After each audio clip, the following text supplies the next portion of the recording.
另外，保育总队有一个查甫警官负责立法院维安，即马是逼出讲，伊对一个查甫的下死性骚扰，讲乌白网、乌白锁。保育总队有表示，有一个同仁，敢若是防性骚扰，已经有去报案嘛，提出告诉。那这个涉案的警官已经从调离现职，等待司法的调查。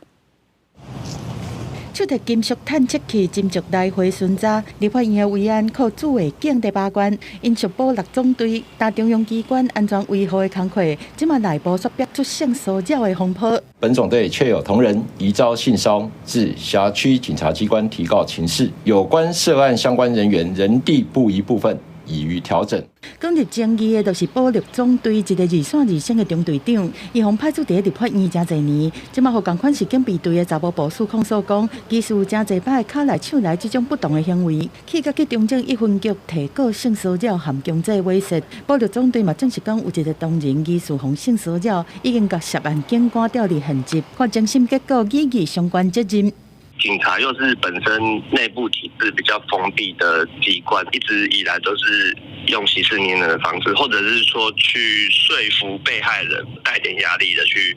要求他就是私底下把这件事情处理掉，不要让这件事情进入性骚调查程序。警察逼出这种歹代并是第一届，并且嘛有一份警察防指控要对查某囝性侵害，而且佫互议员逼出捌对查某警察性骚扰。面对警界这种争议，警察工作权益推动协会点出讲，果然定定是真消极在处理，大多数拢要求司法解决，会当准拄煞就准拄煞，但是这种歹习惯一天袂改，嘛互一寡基层代志发生吞巴来，无愿意讲出来。记者综合报道。